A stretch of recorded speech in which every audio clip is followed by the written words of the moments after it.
തമ്മിലാണ് കേരളത്തിലെത്തിയ നമ്മുടെ മഹറമില്ലാത്ത മുഴുവൻ ഹാജിമാരും താമസിക്കുന്ന ഈ ടെന്റിൽ ആദ്യ ഹാജി ടെന്റിലകത്ത് എത്തിയത് മുതൽ ഇന്ന് 13 ഈ 13 വരെ 13 വരെ നമ്മൾ കഞ്ഞിയും ആവശ്യമായ സാധനങ്ങളൊക്കെ ചെയ്തു കൊടുത്തു.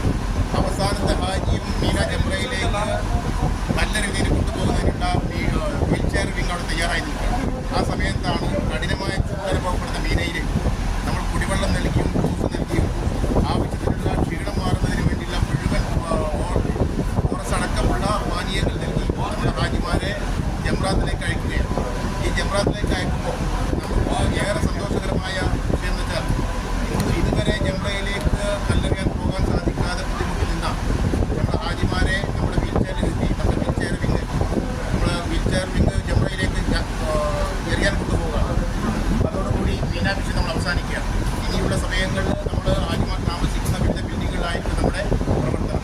എന്തായാലും ആദ്യത്തിൽ ഹജ്ജ് വിശുദ്ധ ഭൂമിയിലെത്തിയത് മുതൽ അവസാനത്തെ ഹാജിയും വിശുദ്ധ ഭൂമിയോട് വിട പറയുന്നത് വരെ KMCC-യുടെ വളണ്ടിയർ വിങ് ഉണ്ടാകുമെന്ന് പറഞ്ഞാൽ അത് അനർത്ഥമാക്കുകയാണ്. KMCC രാപ്പകൽ ഭേദമന്യേ ഉണാത്ത ജാഗ്രതയോടുകൂടി KMCC-യുടെ എല്ലാവിധ വിങ്ങായാലും വീൽചെയർ വിങ്ങായാലും മീന മൊമെൻ്റ് ആയാലും അതുപോലെ മുസ്തലിഫ വിങ്ങായാലും അറഫ മൊമെൻ്റ് ആയാലും എല്ലാം വളരെ ഭംഗിയായി നല്ല രീതിയിൽ സ്മൂത്തായി നീങ്ങിക്കഴിഞ്ഞു.